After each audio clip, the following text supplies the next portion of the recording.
আসসালামু আলাইকুম। দ্রুত খুব সহজে আর সুস্বাদু করে রান্নার কিছু টিপস থাকবে আজকের ভিডিওতে। ভিডিওটা নতুন রাঁধুনিদের অনেক বেশি কাজে আসবে।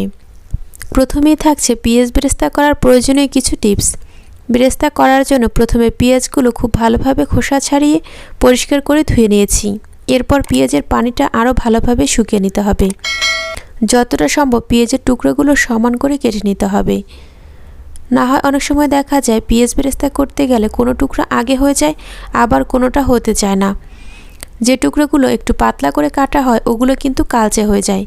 এজন্য ট্রাই করবেন পেঁয়াজের টুকরোগুলো একদম সমান করে কেটে নেওয়ার জন্য।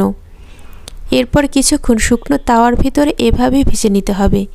এতে পেঁয়াজের এক্সট্রা পানিটা শুকিয়ে যাবে, বেরেস্তাটা খুব দ্রুত হয়ে যাবে। আর পেঁয়াজের ভিতরে তেল যোগ করার পরে তেলে আর জলে মিলে দ্বন্দ্ব হওয়ার কিন্তু খুব একটা সম্ভাবনা থাকবে না।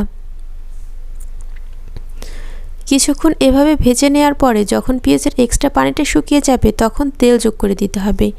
পেঁয়াজ বেরেস্তা করার সময় তেলটা কিন্তু একটু বেশিই লাগে।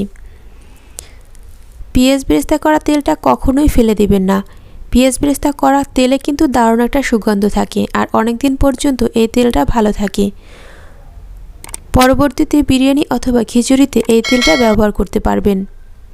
পার্সোনালি আমার কাছে পেঁয়াজ বেরেস্তা করা তেলের সুগন্ধটা কিন্তু অনেক বেশি ভালো লাগে। পেঁয়াজের এক্সট্রা পানিটা শুকিয়ে যাওয়ার পরে পরিমাণ মতো তেল দিয়ে দিলাম। যখন এরকম গোল্ডেন কালার চলে আসবে বেরেস্তাটা তেল থেকে আলাদা করতে হবে। চামচ দিয়ে বেরেস্তা আলাদা করতে গেলে সময়টা একটু বেশি লাগে, এতে দেখা যায় বাকি বেরেস্তাগুলো কালচে হয়ে যায়।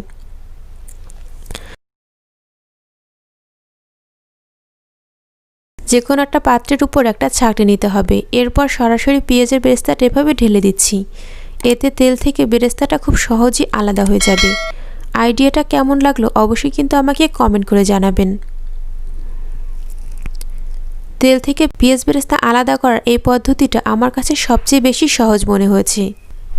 এই যে দেখুন, খুব সহজেই কিন্তু তেল থেকে বেরেস্তাটা আলাদা হয়ে গেছে। গরুর মাংস দ্রুত সিদ্ধ করার একটা টিপস শেয়ার করব। প্রেসার কুকার ছাড়া খুব সহজেই গরুর মাংস সিদ্ধ করতে পারবেন। একটা পেঁপে নিয়ে পেঁপেটা খুব ভালোভাবে ধুয়ে নিয়েছি। এখানে পেঁপে কিন্তু খোসা ছাড়ানো যাবে না, আর কেটে নেওয়ার পরেও ধুয়ে নেওয়ার প্রয়োজন নেই। খোসা আর কষ সহ পেঁপেটা এভাবেই ব্যবহার করব। এই যে দেখুন, কেটে নেওয়া টুকরাগুলো মাংসের ভিতরে দিয়ে দিচ্ছি। এতে খুব সহজে প্রেসার কুকার ছাড়াই গরু মাংস সিদ্ধ করা যাবে খুব দ্রুত। বেশি টেস্টি করে আর কম তেলে বেগুন ভাজি করার টিপস শেয়ার করব। এর জন্য প্রথমেই বেগুনগুলো কেটে ধুয়ে নিচ্ছি। বেগুন কাটার সাথে সাথে পানিতে ভিজিয়ে দিতে হবে, না হয় কিন্তু বেগুনগুলো কালো হয়ে যায়। এরপর বেগুনগুলো খুব ভালোভাবে ধুয়ে পানি ঝরিয়ে নিতে হবে, যাতে বেগুনের ভিতরে এক্সট্রা তেমন একটা পানি না থাকে। বেগুনগুলোর পানি ঝরিয়ে নিয়ে তুলে তারপর আমার পছন্দ মতো বিভিন্ন মশলা এর গায়ে মাখিয়ে নিচ্ছি। মাখিয়ে নেওয়া হয়ে গেলে 30 মিনিটের জন্য রেখে দিব। ট্রাই করবেন 30 মিনিটের জন্য রেখে দিতে। এতে বেগুনের ভিতরে মশলাটা খুব ভালোভাবে ঢুকবে, বেগুনটা সুস্বাদু হবে আর অপেক্ষাকৃত কম তেলে বেগুনটা ভেজে নেওয়া যাবে। মাছ ভাজতে গেলে দেখা যায় একটা সাইড যখন উল্টিয়ে নেই তখন ভেঙে যায়। এর জন্য একটা টিপস শেয়ার করছি। এর জন্য প্রথমেই মাছের ভালোভাবে লবণ হলুদ মাখিয়ে 10 থেকে 15 মিনিটের জন্য রেখে দিতে হবে। পানিটা কিন্তু খুব ভালোভাবে ছড়িয়ে তারপর লবণ হলুদ মেখে রেখে দিচ্ছি 10 থেকে 15 মিনিটের জন্য। এরপর চুলায় একটা তাওয়া বসিয়ে খুব ভালোভাবে তাওয়াটা গরম করে নিতে হবে। অনেক বেশি গরম করে নিতে হবে তাওয়াটা। এক্ষেত্রে ননস্টিক প্যানটা ব্যবহার করতে হবে এরকম কিন্তু কোনো কথা নেই, আপনি যে কোনো প্যানে ব্যবহার করতে পারেন। তবে একটা বিষয় খেয়াল রাখতে হবে, সেটা হচ্ছে প্যানটা খুব ভালোভাবে গরম করে নিতে হবে। এরপর তেল দিয়ে তেলটাও খুব বেশি গরম করে নিতে হবে। এই গরম তেলে মাছগুলো ছেড়ে দিতে হবে। মাছের একটা পাশ হয়ে এলে খুব সহজেই উল্টে নিতে পারবেন।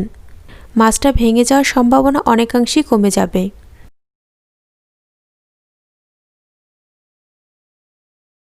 বিরিয়ানি খেতে আমরা সবাই অনেক বেশি পছন্দ করি।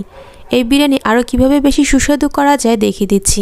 কিছুটা পাউডার মিল্ক কুসুম গরম পানি দিয়ে গুলিয়ে নিচ্ছি। খুব ভালোভাবে এই মিশ্রণটা তৈরি করতে হবে। একটা চামচের সাহায্যে খুব ভালোভাবে পাউডার মিল্কটা পানির সাথে মিশিয়ে নিচ্ছি, যাতে কোনো ধরনের দলা দলা অংশ না থাকে। বিরিয়ানি রান্নার একদম শেষের দিকে এই মিশ্রণটা দিয়ে দিতে হবে। তারপর 5 মিনিটের জন্য দমে রেখে বিরিয়ানিটা তুলে নিতে হবে। এতে বিরিয়ানির স্বাদটা কিন্তু দ্বিগুণ বেড়ে যায়। আজকের টিপসগুলো কেমন লাগলো অবশ্যই আমাকে কমেন্ট করে জানাবেন। একটা লাইক দিয়ে উৎসাহিত করবেন আর চ্যানেলটি সাবস্ক্রাইব করে পাশে থাকা বেল আইকনটা প্রেস করে দিতে পারেন এ ধরনের নিত্য নতুন ভিডিও পাওয়ার জন্য।